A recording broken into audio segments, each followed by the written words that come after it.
च पतितानां पावनेभ्यो वैष्णवेभ्यो नमो नमः। श्री कृष्ण चैतन्य प्रभु नित्यानंद श्री अद्वैत गदाधर श्रीवासादि गौर भक्तवृंद। हरे कृष्णा कृष्णा कृष्णा हरे हरे, हरे राम राम राम हरे हरे।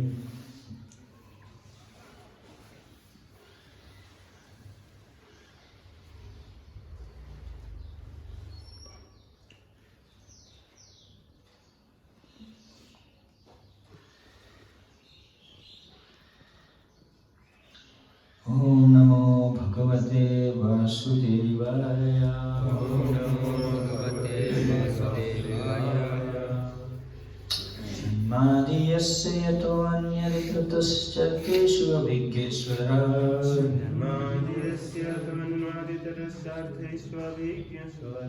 तेन ब्रह्मादिकवये मुह्यन्ति यः सूर्यः।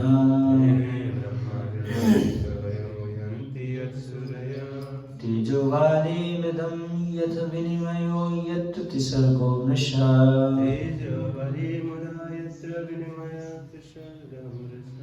नाम्नासेन सदा निरस्तकुहकं सत्यं परमं धीमहि।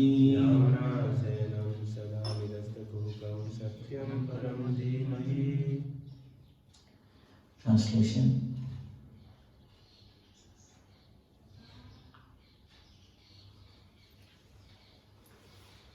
हे प्रभु वसुदेव पुत्र श्री कृष्ण, हे सर्वव्यापी भगवान, मैं आपको सादर नमस्कार करता हूँ।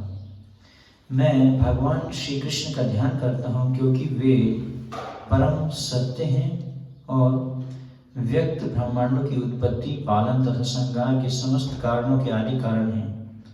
वे प्रत्यक्ष तथा अप्रत्यक्ष रूप से सारे जगत से अवगत रहते हैं और वे परम स्वतंत्र हैं क्योंकि उनसे परे अन्य कोई कारण है ही नहीं। उन्होंने ही सर्वप्रथम आदि जीव ब्रह्मा जी के हृदय में वैदिक ज्ञान प्रदान किया। उन्हीं के कारण बड़े बड़े मुनि तथा देवता उसी तरह मोह में पड़ जाते हैं जिस प्रकार अग्नि में जल या जल में स्थल देखकर कोई माया के द्वारा मोहग्रस्त हो जाता है। उन्हीं के कारण ये सारे भौतिक ब्रह्मांड जो प्रकृति के 3 गुणों की प्रतिक्रिया के कारण अस्थायी रूप से प्रकट होते हैं, वास्तविक लगते हैं, जबकि वे अवास्तविक होते हैं। अतः मैं उन भगवान श्री कृष्ण का ध्यान करता हूँ जो भौतिक जगत के भ्रामक रूपों से सर्वथा मुक्त अपने दिव्य धाम में निरंतर वास करते हैं। मैं उनका ध्यान करता हूँ क्योंकि वे ही परम सत्य हैं।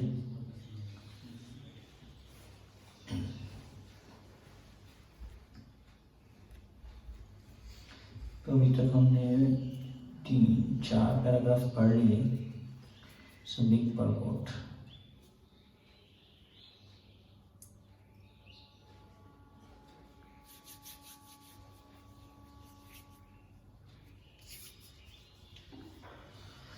तो जन्मादि अस्ति यथा, हर एक वस्तु के, हर एक जीव के, हर एक सर्व कारण कारण, हर एक चीज के कारण जो है वह कौन है? भगवान श्री कृष्ण।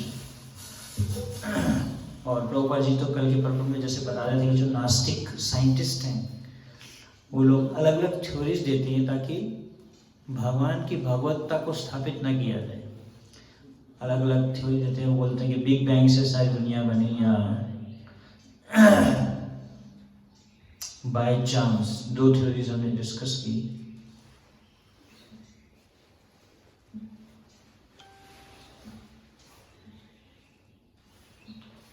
आगे प्रभुपाद जी बताते हैं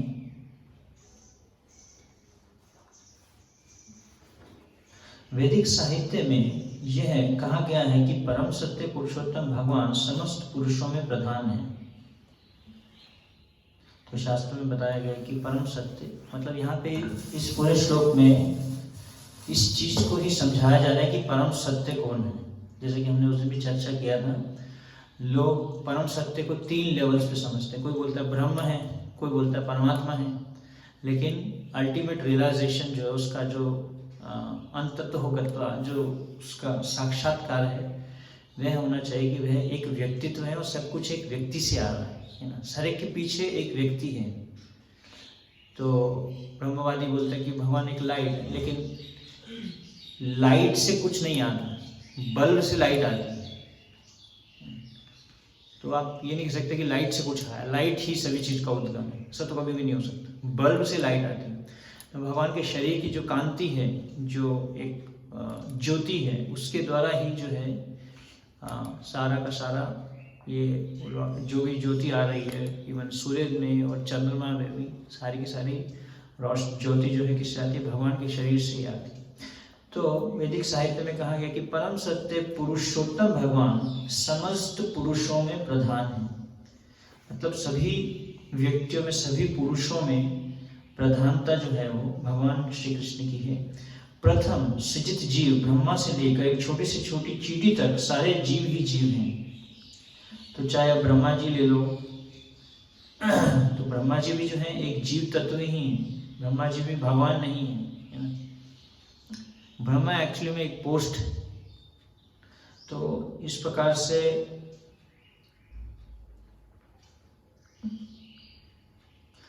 और भगवान भी ऐसे ही व्यक्तित्व हैं। तो जब हम भगवान बोलते हैं तो उनका क्या होना चाहिए? एक व्यक्तित्व होना चाहिए, उनके कुछ गुण हैं, उनका एक पर्सनैलिटी है ना। तो जो कुछ भी आता है वो रोशनी में तो कोई व्यक्तित्व नहीं होता, कोई उसमें गुण नहीं होते। वो थोड़ी ना उसमें आनंद प्राप्त होगा आपको, रोशनी में बैठे रहोगे तो आनंद प्राप्त हो जाएगा, ऐसा थोड़ी ना।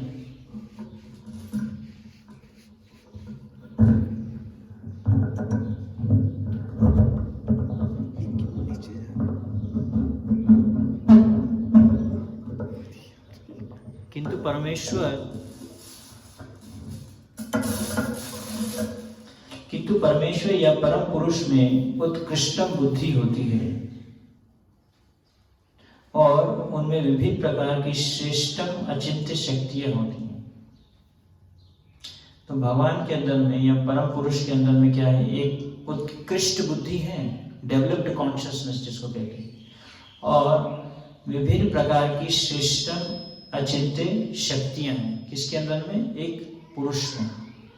यदि मनुष्य का मस्तिष्क अंतरिक्ष उपग्रह बना सकता है, तब तो कोई भी बहुत आसानी से कल्पना कर सकता है कि मनुष्य से उच्चतर कोटि का मस्तिष्क ऐसे आश्चर्यजनक वस्तुएं बना सकते हैं। तो कोई बुद्धिमान व्यक्ति होगा तो वो सोचेगा कि देखेगा और ऑब्जर्व करेगा।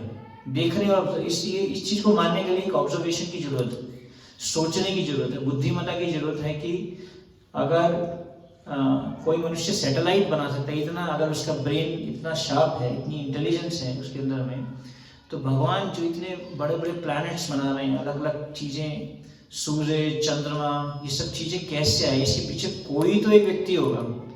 वह एक रोशनी तो नहीं हो सकती, कोई एक व्यक्तित्व तो होगा जो इन चीजों को बना रहा है ना।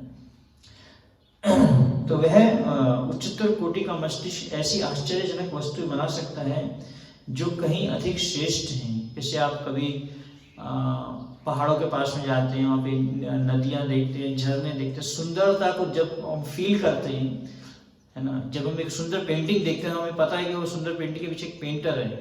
तो जब एक नेचर के क्लोज में हम जाते हैं, पास में जाते हैं, प्रकृति के पास जाते हैं, तो हम समझते हैं कि इसके पीछे जरूर कोई एक व्यक्ति तो होगा, है ना। सब सिर्फ नेचर को देख के हम नेचर को अप्रिशिएट नहीं कर सकते। नेचर बनाने वाला जो है उसको हमें अप्रिशिएट करना चाहिए। हाँ, इसको जो है किसने बनाया, किस व्यक्ति ने इसको बनाया, उसके बारे में सोचना चाहिए। किंतु ऐसे कट्टर विचारवान व्यक्ति इस तर्क को आसानी से स्वीकार कर लेगा। तो प्रभुपाद जी के लॉजिक दे रहे हैं, वो बोल रहे हैं कि वो बुद्धिमान व्यक्ति वो इस चीज को मानेगा कि अगर तुम साइंटिस्ट का ब्रेन ऐसा कुछ बना रहा है, सैटेलाइट्स बना रहा है, तो भगवान कोई एक व्यक्ति तो होगा जो इन चीज़ों को बना रहे हैं। जब आप लोग बना रहे हो, कुछ तो बना रहे हो, अगर आप इतनी बड़ी बड़ी चीज़ें बना सकते हो तो भगवान का ब्रेन कैसा होगा, वो क्या क्या क्रिएट कर सकता है। तो प्रभुपाद जी बोल रहे हैं विचारवान व्यक्ति इस तर्क को आसानी से स्वीकार कर लेते हैं। जो एक बुद्धिमान व्यक्ति है, जो एक थॉटफुल व्यक्ति है, वो इसको समझेगा। किंतु कुछ ऐसे कट्टर नास्तिक होते हैं जो इससे कभी सहमत नहीं होंगे। श्रील व्यासदेव परम बुद्धिमान को परमेश्वर रूप में पूरी तरह स्वीकार करते हैं और इस परम बुद्धिमान को परमेश्वर या पूर्ण पुरुषोत्तम भगवान के रूप में संबोधित करते हुए नमस्कार करते हैं। इसलिए व्यासदेव जी जो बोल रहे हैं ओम नमो भगवते वासुदेवाय, वो इसी विचार को मन में रखते हुए कि जो सबसे परम बुद्धिमान परमेश्वर और पूर्ण पुरुषोत्तम भगवान के रूप में जो है उनको संबोधित कर रहे हैं। यह परमेश्वर श्री कृष्ण, इसलिए वो उनका नाम दे रहे हैं, कॉनोटेशन। ओम नमो भगवते वासुदेवाय भी बोल रहे हैं। क्यों बोल रहे हैं ऐसा? क्योंकि वो समझ रहे हैं कि यही हैं जो सब कुछ कर रहे हैं, सभी कारणों के कारण यही है, जन्मादि यस्य यतः। तो उनको नाम देते हुए ऐसे पुकार रहे हैं। यह परमेश्वर श्री कृष्ण ही हैं, जैसा कि व्यासदेव ने भगवद गीता में तथा अन्य शास्त्रों में और विशेष रूप से श्रीमद् भागवतम में स्वीकार किया है। भगवद गीता में भगवान कहते हैं कि उनसे बढ़कर कोई परतत्व या अंतिम लक्ष्य नहीं है। इसलिए श्री व्यासदेव तुरंत उन परतत्व श्री कृष्ण की पूजा करते हुए उनकी दिव्य लीलाओं का वर्णन दशम स्कंद में करते। तो व्यासदेव जी इस चीज को समझते हुए कि हाँ, इनके ऊपर कोई भी और कारण नहीं है, परतत्व नहीं है, तो इसलिए वो क्या करते हैं, उनकी दिव्य लीलाओं का दशम स्कंद में गुणगान करते हैं। निष्ठाहीन व्यक्ति सीधे दशम स्कंद में और विशेषकर उन 5 अध्यायों में पहुंच जाते हैं जिनमें भगवान की रास लीला का वर्णन है। कौन? जो निष्ठा नहीं है जिनको, इंग्लिश में प्रभुपाद लिखते हैं, unscrupulous persons go immediately to the 10th canto and especially to the 5 chapters which describe the Lord's Rasa dance. This portion of the Srimad Bhagavatam is the most confidential part of this great literature. Shrimad Bhagavatam का यह अंश इस महान ग्रंथ का गुह्यतम अंश है। गुह्यतम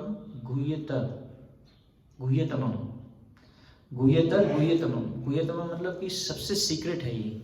जो भगवान की जो रास लीला है, इनको हमें डायरेक्टली कभी भी जंप नहीं करना चाहिए। First canto, second canto, third canto, fourth canto, fifth canto सब समझ लेने के बाद में ही हमें इस पे पहुंचना चाहिए। कभी कभी सीधा ही जो है कई लोग भागवत कथा करते हैं और उसमें भगवान की रास लीलाओं का वर्णन करते हैं।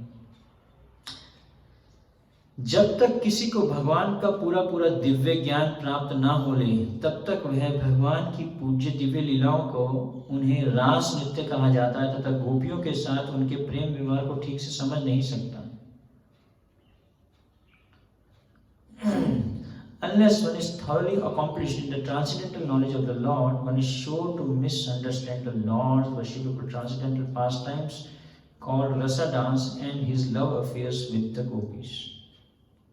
जब तक व्यक्ति को दिव्य ज्ञान हृदय में प्रकाशित नहीं हुआ, तब तक वो सीधा ही रासलीला को समझेगा, है ना। दिव्य ज्ञान मतलब दिव्य ज्ञान हृदय प्रकाशित, प्रेमा भक्ति जहाँ होते अविद्या विनाश जाए। जब तक व्यक्ति अविद्या में है ना।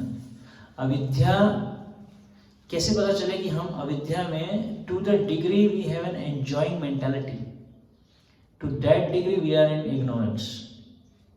जब तक हमारे अंदर में क्या है? इंद्रिय तृप्ति की भावना है, क्योंकि वही इंद्रिय तृप्ति की भावना को हम क्या करेंगे? भगवान की रासलीला को उसी के द्वारा देखेंगे। तो इग्नोरेंस मीन्स, इग्नोरेंस का सबसे वो लक्षण है ना, ओम अज्ञान तिमिरांधस्य ज्ञानांजन शलाकया। तो गुरु जो होते हैं, जब उनके इंस्ट्रक्शंस को फॉलो करते हैं, उनकी आज्ञा का पालन करते हैं, तो क्या करते हैं? चक्षुदान दिलो जही जन्मे जन्मे प्रभु से, वो हमारी इग्नोरेंस को हटाते हैं। प्रेमांजन चुरित भक्ति विलोचन संता सदैव हृदयेषु विलोकयन्ति। तो क्या प्रदान करते हैं? हमें प्रेमांजन प्रदान करते हैं, है ना। जब तक भगवान के प्रति भक्तों सीवे सखा चिति प्रेमांजन नहीं होगा, तब तक हम इस दिव्य ज्ञान को समझ ही नहीं पाएंगे, भगवद गीता के ज्ञान को समझ ही नहीं पाएंगे। इसलिए भगवान ने बोला मैं अर्जुन को ही दूंगा ये ज्ञान। उन्होंने ये नहीं बोला मैं दुर्योधन को दूंगा। दुर्योधन को देते तो 2 मिनट में भगवद गीता खत्म हो जाती, क्योंकि वो रिवेल करता है कि क्या क्या बोल रहे हैं भगवान, मैं तो नहीं मान रहा, मैं तो कोई सरेंडर वरेंडर नहीं करूंगा। तुरंत झगड़ा हो जाता। धृतराष्ट्र को देते तो धृतराष्ट्र वैसे ही ब्लाइंड था, है ना, आसक्त था अपने पुत्र से, वैसे ही अंधा था और आध्यात्मिक रूप से भी अंधा था, है ना। हम भी अभी आध्यात्मिक रूप से अंधे हैं क्योंकि अभी भी हमारे अंदर में आसक्तियां हैं, अभी भी इग्नोरेंस बहुत ज़्यादा है, डलनेस बहुत ज़्यादा है अभी हमारे अंदर में, है ना। इस अज्ञान के कारण हमारे अंदर में इंद्रिय तृप्ति का भाव है, जिसके कारण हम जो है भगवान की इस दिव्य लीलाओं को नहीं समझ सकते। इसलिए इसके लिए हमें क्या चाहिए? दिव्य ज्ञान चाहिए। जब तक दिव्य ज्ञान नहीं होगा तब तक हम इन लीलाओं को जो है भौतिक भावना से ही समझेंगे, उसके ऊपर में भौतिक परसेप्शन डाल देंगे, अपनी भौतिक चेतना डाल देंगे उसके ऊपर में, क्योंकि भौतिक चेतना, जो भी हम किसी भी चीज को भी देखते हैं तो हम उसको भी भौतिक चेतना से देखते हैं। जैसे बच्चा होता है, छोटा बच्चा, जब वो किसी भी चीज को देखता है तो क्या करता है? उसको मुंह में डाल देता है, हर एक चीज। वी हैव डॉक्टर्स हियर, वो इसी हमें अच्छा बता सकते हैं। बच्चा कुछ भी लेता है वो सीधा मुंह में डालता है, जो भी उसको मिलेगा उसको मुंह में डाले, उसको पता ही नहीं हो, तो उसको एंजॉय करने के उसी तरीके से जो है हम भी किसी चीज को देखते हैं तो हम पहले उसको किस तरीके से देखते हैं? इंद्रिय तृप्ति के भाव से ही देखते हैं। जैसे प्रसाद आता है हमारे सामने, हम देखते क्या क्या आइटम है, जो बढ़िया आइटम है, जो मुझे पसंद है ना। और फिर मन में एक विचार आते हैं, कुछ ना कुछ विचार उठते हैं, हाँ इसको खाऊंगा तो ऐसी जीवा में ऐसी टेस्ट आएगा, इसको खाऊंगा तो ये टेस्ट आएगा, इसको खाऊंगा तो ये टेस्ट आएगा, है ना। ऐसा होता है ना, माइंड तुरंत एक काम करता है, फिर वो जीवा में पानी आने लग जाता है। और कुछ चीज देखते हैं, ये ठीक नहीं लग रही, देखने में अच्छी नहीं बनी, तो मन में तुरंत विचार आता है कि ये ठीक नहीं, ये कम खाएंगे। हम उसको प्रसाद के रूप में नहीं देखते, हम अपनी चेतना उस पर डाल देते, है ना। तो इसीलिए यहाँ पे प्रभुपाद जी भी यही बात बोल रहे हैं कि unless one is thoroughly accomplished in the transcendental knowledge of the Lord, one is sure to misunderstand the Lord's worshipable transcendental pastime called rasa dance and his love affairs with the gopis. तो उसको जो है हम गलत ही समझेंगे। एक बहुत बड़े कथावाचक ने रिसेंटली, थोड़े समय पहले ही, कुछ ऐसी बातें बोल दी कृष्ण बलराम के बारे में, जो कि बहुत बड़ा एक वायरल इशू बन गया, जबकि वो बहुत बड़े कथावाचक कथा कर रहे हैं, लेकिन भगवान की लीलाओं को मिसअंडरस्टैंड कर गए। तो सिर्फ कथावाचक बनने से नहीं होगा, जब तक हम भगवान की भक्ति नहीं करेंगे, भगवान के भक्त नहीं बनेंगे, हरिनाम के द्वारा हृदय को शुद्ध नहीं करेंगे, तब तक हम इसको मिसअंडरस्टैंड ही करेंगे। The subject matter is highly spiritual and only the liberated persons, Prabhupada ji बोल रहे हैं, ये बिल्कुल आध्यात्मिक विषय है। और किसके लिए है? Only the liberated persons who have gradually attained to the stage of Paramahansa can transcendently release the rasa dance. जो मुक्त जीव हैं, जो 3 गुणों से परे चले गए, जो भौतिक प्रकृति के कंट्रोल में नहीं है। किसके कंट्रोल में? देवी ये शगुणमयी मम माया तृप्तया मामेव ये प्रपद्यन्ते माया एता तरन्ति ते। तो जो भगवान की दिव्य प्रकृति के गुण में चल रहे हैं, उनके डायरेक्शन में चल रहे हैं, वही लोग जो हैं इस सब्जेक्ट मैटर को समझ सकते हैं, भगवान की लीलाओं को समझ सकते हैं, जो कि परमहंस। इसलिए बोला गया श्रीमद् भागवतम जो है परमहंसों के लिए, परमहंस संहिता है, स्पेशली जो 10th कैंटो वगैरह है। इसलिए प्रभुपाद जी ने एक्चुअली में 1st कैंटो में सब कुछ दिया है। 1st कैंटो अगर हम बार बार पढ़ें, उसको समझें, उसमें सारे के सारे सिद्धांत जो हमारे लेवल पे हैं ना। प्रभुपाद जी ने जब राधाष्टमी की क्लास लेते थे, कोई भी राधा रानी की लीलाएं नहीं डिस्कस करते थे। आप अगर उनके लेक्चर उठा के सुने अभी भी आज की डेट में, राधा रानी के राधाष्टमी पे कोई भी राधा रानी की कोई भी लीला नहीं बोली उसमें प्रभुपाद ने, सीधा ही बोला you are not this body you are spiritual. तुरंत उनके लेवल पे आ जाते थे, क्योंकि उनको पता था कि सारे जीव इसी लेवल पे, इसके ऊपर नहीं उठ सकते, इतना आसान नहीं है। तो इसलिए the subject matter is highly spiritual and only the liberated person who gradually attain to this stage of paramahamsa can transcendentally release the rasa dance. Recently मैं एक लड़के से बात कर रहा था, तो कहाँ कहाँ के कौन कौन सी बुक्स पढ़ता है, विदग्ध माधव, ये सब वो सब, जिसमें भगवान की इंटरनल पास्टाइम्स बताए गए हैं। और प्रभु ये इसका क्या मतलब होगा, इसका मैंने कहा प्रभु मेरे को कुछ नहीं पता, ये सब मुझे नहीं आता अभी तो मैं, आप हरिनाम का जप ध्यान से करिए। उसको मैंने पूछा have you overcome your sex Dzire, मैंने सीधा उसको ये लिखा, क्या आपकी काम वासना खत्म हो गई है क्या, तो आप ये लीलाओं को पढ़ रहे हो, सीधा मैंने ऐसे उसको लिखा ऐसे। तो जब तक आपके अंदर में काम वासना है, अगर उन लीलाओं को सुनोगे पढ़ोगे तो आपकी काम वासना ही बढ़ेगी, है ना। ये नहीं है कि हमारी भक्ति बढ़ेगी, उससे आपकी भक्ति में कोई प्रगति नहीं होगी, आपकी हियरिंग में कोई प्रगति नहीं होगी, आपकी चैंटिंग में कोई प्रगति नहीं होगी। तो what is the point going for those. Srila Vyasadeva gives the reader the chance to gradually develop spiritual realization before actually releasing the essence of the pastimes of the Lord. तो व्यासदेव जी जो है यहाँ पे हमें चाहते हैं कि हम धीरे धीरे आध्यात्मिक साक्षात्कार को डेवलप करें, स्पिरिचुअल रियलाइजेशन। जब तक हमें साक्षात्कार नहीं आए तब तक हम जो है इन लीलाओं को समझ नहीं पाएंगे।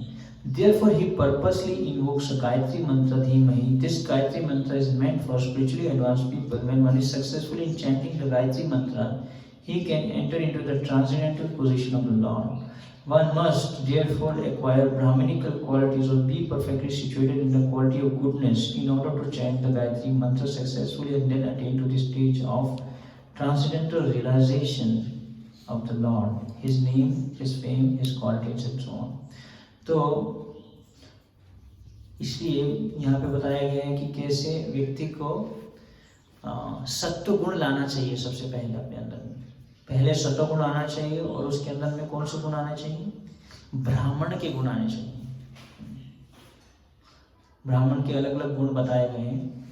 तो जब तक हमारे अंदर में सत्व गुण नहीं आया, ब्राह्मणिकल गुण नहीं आए, तो तब तक हम भगवान के नाम, भगवान के गुण, भगवान के लीलाएं, उन चीज़ों को नहीं समझ पाएंगे, है ना।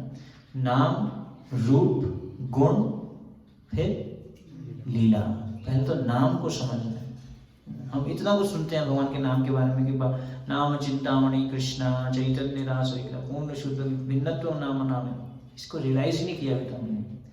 तो यहाँ पे प्रभुपाद जी बता रहे हैं कि पहले हम भगवान के नाम को समझें, नाम का साक्षात्कार प्राप्त करें। नाम में नामना आकारी बहुधा निज सर्वशक्ति तत्ता पिता नियमिता स्मरणे न काला।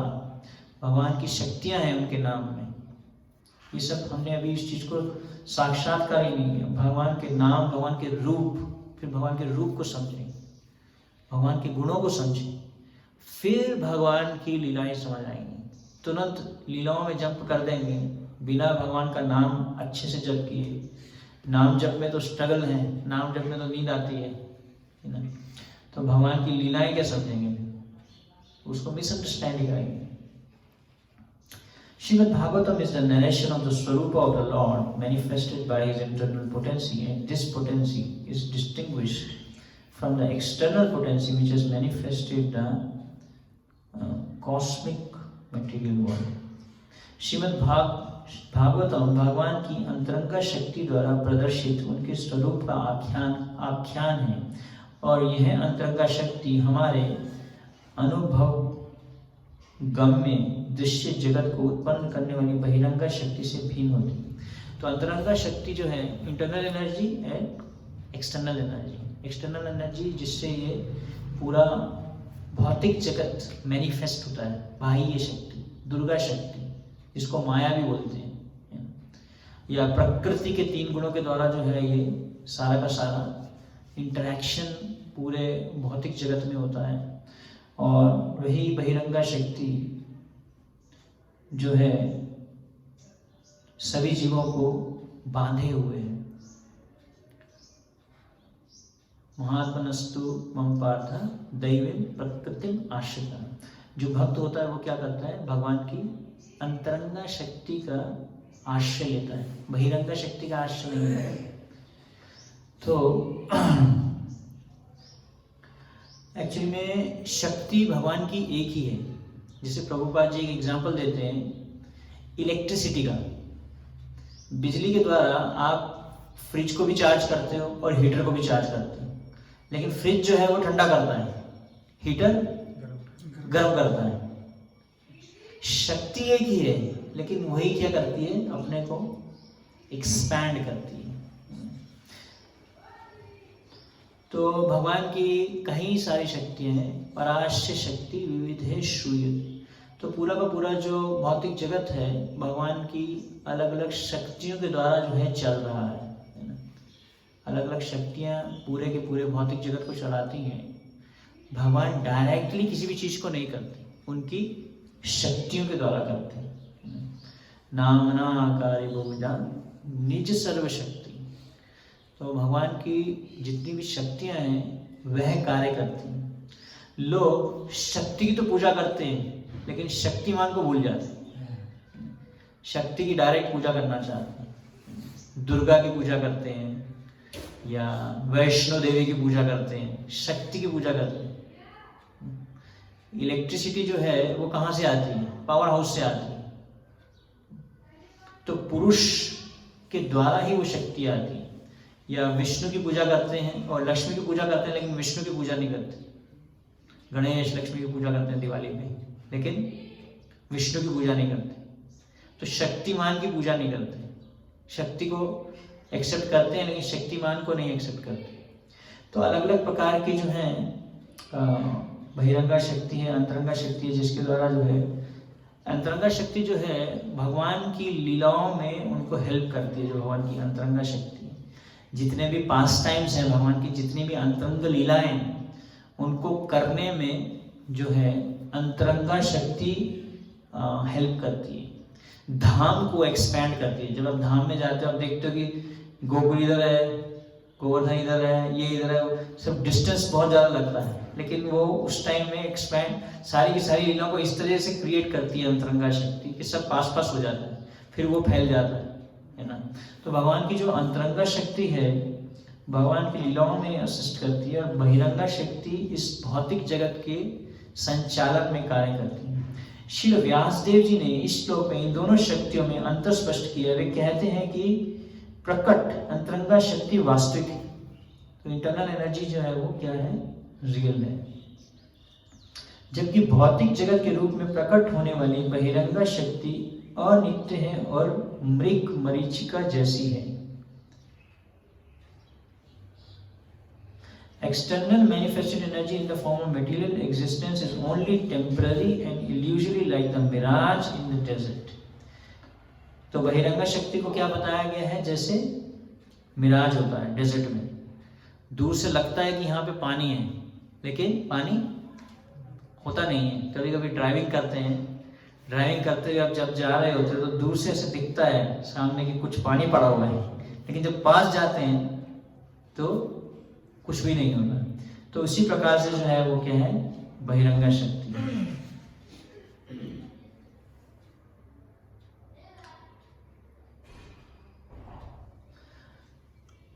In the desert mirage there is no actual water, there is only the appearance of water, है ना। जो मृग तृष्णा होती है जब डेजर्ट में या रेगिस्तान में जाते हैं तो उसमें ऐसा लगता है कि यहाँ पानी है, लेकिन होता नहीं है। In the desert mirage there is no actual water, there is only the appearance of water. ऐसा लगता है पानी है, real water is somewhere else. तो इसका मतलब जब ऐसा लगता है कि पानी, इसका मतलब पानी है कहीं पे। तो उसी प्रकार से भौतिक जगत है। भौतिक जगत क्या है, लगता है रियल है, लेकिन असली ये एक परछाई के समान हो गया, है ना। है लेकिन वो कहीं हो रहा है, स्पिरिचुअल वर्ल्ड है, लेकिन उसकी परछाई के, ऐसा लगता है कि ये सही है, ये रियल है, लेकिन ये है नहीं, टेम्पररी है। वो बाजी लिख रहे हैं आगे। The manifested cosmic creation appears as reality, but reality of which this is but a shadow is in the spiritual world. तो एक परछाई के समान है ना। जब परछाई होती है तो मतलब इसका मतलब है कि कोई व्यक्ति है जिसकी परछाई है ना। तो अगर पानी की हमें परछाई दिख रही है या भौतिक जगत दिख रहा है हमें, इसका मतलब असली जगत भी है कहीं पे। इससे ये प्रूव होता है कि असली चीज भी है।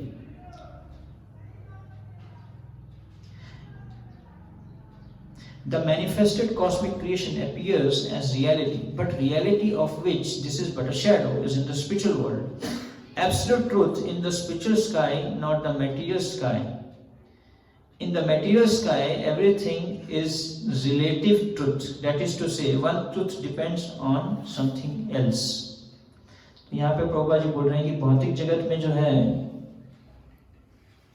प्रत्येक वस्तु क्या है, सापेक्ष सत्य है। कहने का तात्पर्य यह है कि सत्य किसी अन्य पर आश्रित है। The cosmic creation results from interaction of the three modes of nature. भौतिक जगत जो है प्रकृति के 3 गुणों से जो है भौतिक प्रकृति बनी है। And the temporary manifestations are created so as to present an illusion of reality to the bewildered mind of the conditioned soul who appears in so many species of life, including the higher demigods like Brahma, Indra, Chandra and so on. In actuality, there is no reality in the manifested world. There appears to be reality. However, because of the true reality which exists in the spiritual world, where the personality of Godhead eternally exists with his transcendental paraphernalia. तो ऐसा लगता है कि यहाँ पे reality है, लेकिन असली रियलिटी, असली सत्यता कहाँ है? आध्यात्मिक जगत में ही है। भौतिक जगत में कोई भी रियलिटी नहीं है, सब कुछ क्या है। लेकिन मायावादी क्या बोलते हैं? ब्रह्म सत्य, जगत मिथ्या। हम लोग क्या बोलते हैं? जगत जो है वो टेम्पररी है, मिथ्या नहीं है। क्योंकि भगवद गीता के अंदर में 5 जो तत्व आते हैं, है ना, ईश्वर, जीव, प्रकृति, काल और कर्म। तो पहले जो चार जो सब्जेक्ट्स हैं, 4 जो चीजें हैं, वो क्या है? शाश्वत है। लेकिन कर्म जो है, कर्म को चेंज किया जा सकता है। Karma is not eternal, Karma can be changed, है ना। तो उसी प्रकार से जो भौतिक प्रकृति है ना, ईश्वर, जीव, प्रकृति और काल। प्रकृति भी शाश्वत बताई गई। प्रकृति को ये नहीं बताया गया कि ये भौतिक प्रकृति है तो ये इटर्नल नहीं, क्योंकि ये बार बार क्रिएशन होती रहती है, इसलिए ये शाश्वत बताई गई। इस सेंस में शाश्वत है कि क्योंकि इसकी क्रिएशन होती रहती है, ये बार बार सृष्टि होती रहती है। तो इसलिए यहाँ पे ये बताया जा रहा है कि there appears to be reality, however, because of the true reality which exists in the spiritual world, where the personality of God eternally exists with his transcendental paraphernalia.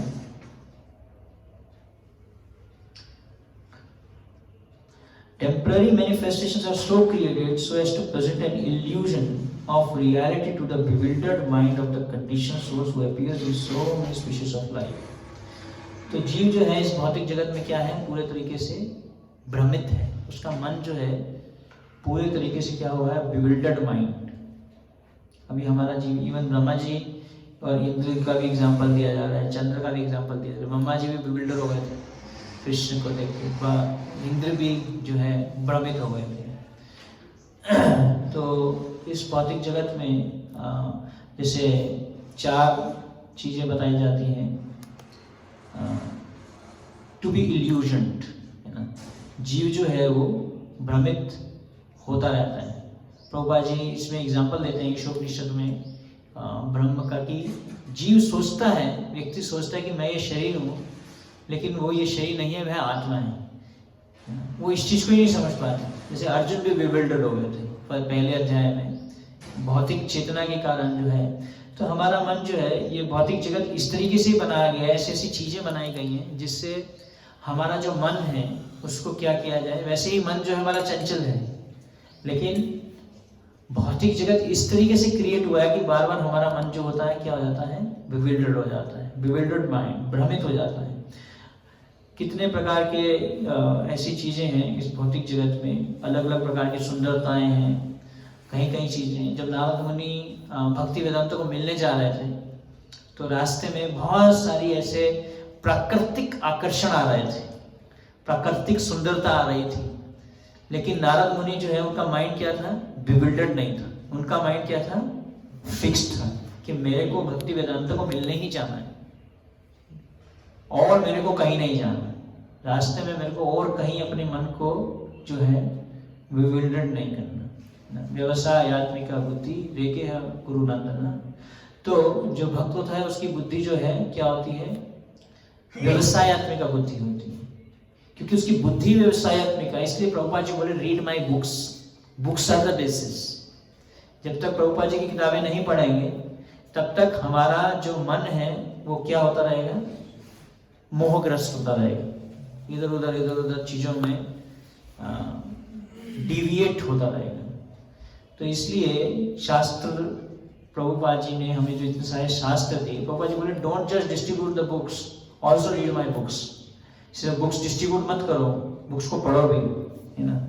क्योंकि जब आप बुक डिस्ट्रीब्यूट करोगे तो आपको पता होना चाहिए कि उसमें क्या है। यही नहीं पता होगा आपको बुक में क्या है, आप किसको क्या प्रीचिंग करोगे, है ना। जैसे एक बार एक बुक डिस्ट्रीब्यूटर था, उसको किसी ने पूछ लिया ये एसी भक्ति वेदांत स्वामी का क्या अर्थ है, तो उसने बताया कि एसी का अर्थ है वो हमारे जो स्वामी जी थे वो एसी में रहते थे हर समय एसी में रहते थे, इसलिए उनका नाम एसी भक्ति वेदांत स्वामी तो इसलिए हमारा जो माइंड, बिविल्डर्ड माइंड है, मोहग्रस्त, मोह में आ जाता है बार बार मन। इस भौतिक जगत में ऐसी कितनी सारी वस्तुएं, कितनी सारी चीजें हैं जो बार बार हमें मोहग्रस्त कर देती हैं। अर्जुन भी मोहग्रस्त हो गए, भगवान के महान भक्त, शुद्ध भक्त मोहग्रस्त हो गए। तो जब नारद मुनि जा रहे थे तो रास्ते में कई प्रकार के आकर्षण आते, बहुत सुंदरता आ रही थी, सुंदर पानी आ रहा था, सुंदर झरने आ रहे थे, फूल आ रहे थे, सुंदर पशु आ रहे थे।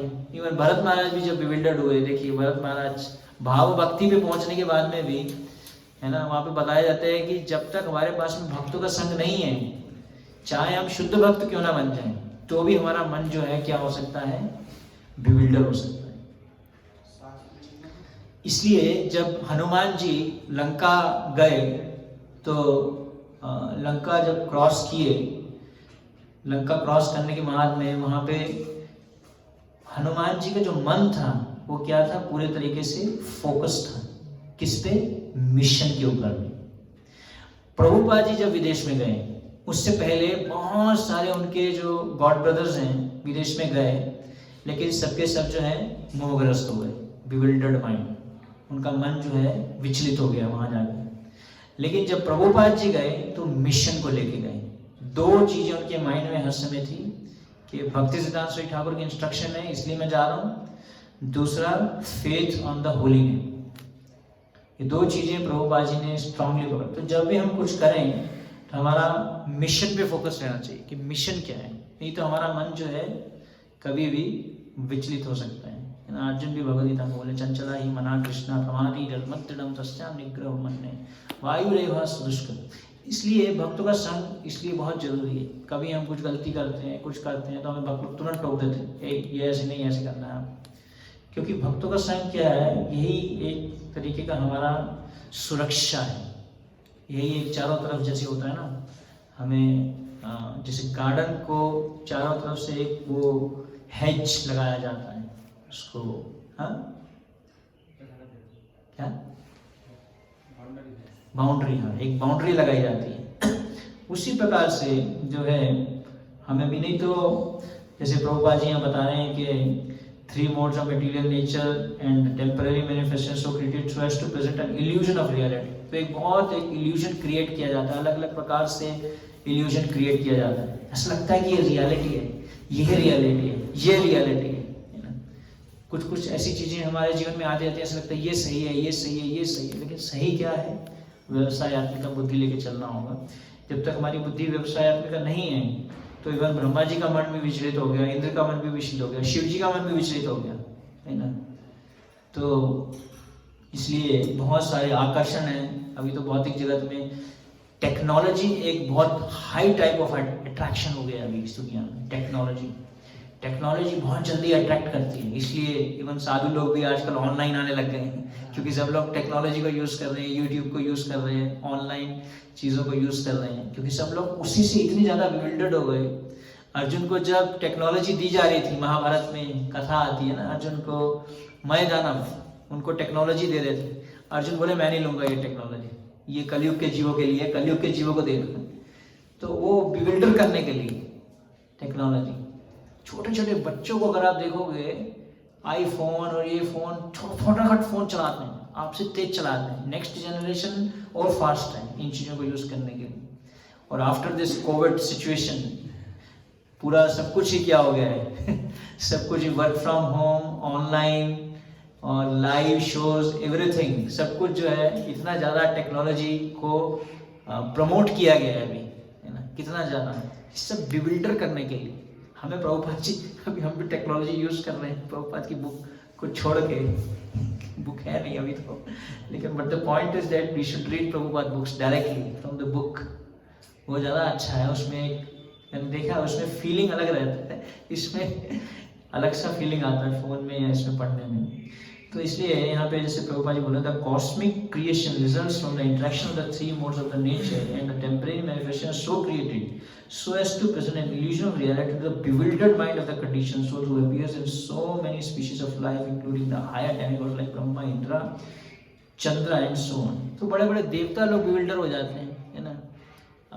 तो जैसे कि शौवारी मुनि का एग्जाम्पल लेते हैं, कई सालों तक उन्होंने तपस्याएं की, तो सिर्फ तपस्या करने से नहीं बल्कि भक्ति करने से जो है हम इस इल्यूजन, इस धोखे से बच सकते हैं।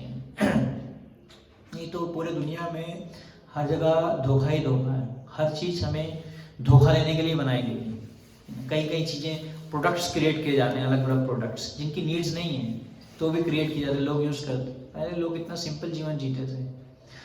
तो कहने का अर्थ है कि we have to be focusing our intelligence, व्यवसाय आत्मिक अनुभूति, अपनी इंटेलिजेंस को स्ट्रॉन्ग करना।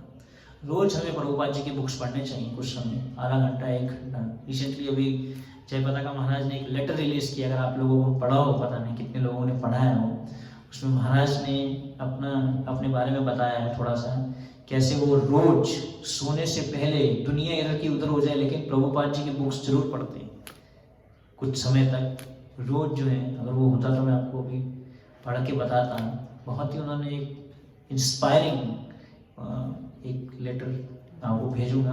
You have that, can I see? तो उसमें महाराज बताने की कैसे, देखिए तभी तो हम प्रभुपाद जी ने बोला ना, books are the basis, utility is the principle, purity is the force and preaching is the essence. तो कभी कभी हम प्रीचिंग इज द एसेंस ले लेते हैं लेकिन बुक्स आर द बेसिस छोड़ देते हैं, यूटिलिटी इज द प्रिंसिपल ले लेते हैं लेकिन प्योरिटी इज द फोर्स छोड़ देते हैं, प्योरिटी पे फोकस नहीं करते। तो जब तक हमारी शुद्धता अच्छी नहीं होगी तब तक हम जो है इसको नहीं समझ पाएंगे। भक्ति में हम भी जो है बार बार मन हमारा विचलित होता रहेगा। भोग ऐश्वर्य प्रसक्ता नाम मया अपहृत चेतसाम व्यवसायात्मिका बुद्धि समाधो नाम विधीयते। भोग ऐश्वर्य के कारण जो है हमारा मन क्या होता है, विचलित होता रहता है। इसलिए हमें अपनी इंटेलिजेंस को बहुत स्ट्रॉन्ग करना है, प्रभुपाद के बुक्स पढ़ने हैं, रेगुलर लेक्चर्स भागवतम अटेंड करना है, चाहे हमें कुछ समझ आए या ना आए, फिर भी अटेंड करोगे तो भी धीरे धीरे भगवान रियलाइजेशंस देंगे। Anybody has any question?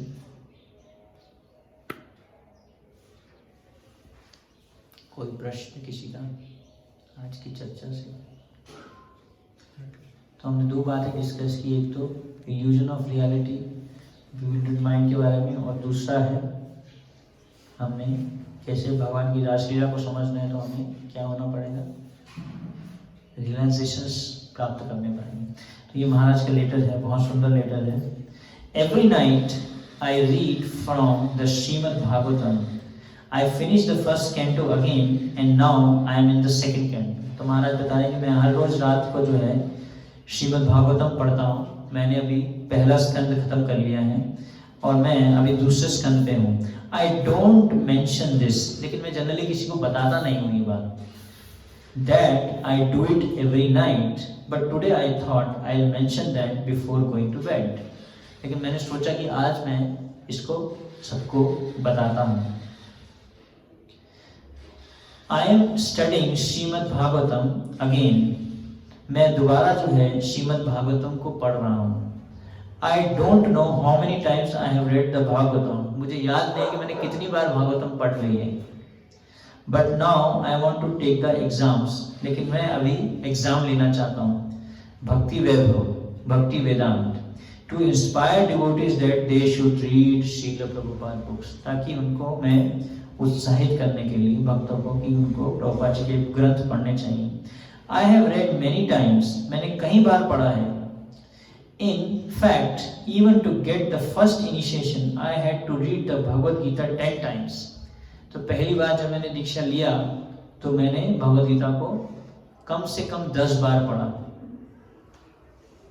And I read many times since then, और तब से मैंने कई बार पढ़ चुका हूँ। But many devotees don't read much, बहुत सारे भक्त हैं जो पढ़ते नहीं हैं। So I am reading again and now I have reached the second canto, तो मैं दोबारा पढ़ रहा हूँ और मैं अभी दूसरे स्कंद पे पहुंच गया हूँ। About the Virat Rupa of the supreme Lord, जिसमें भगवान के विराट रूप के बारे में बताया गया है। हिज होलीनेस जय पताका स्वामी महाराज 9 दिसंबर 2020 को ये महाराज ने लेटर रिलीज किया। हरे कृष्ण। श्रीमद् भागवतम पुराण की, श्रील प्रभुपाद की जय।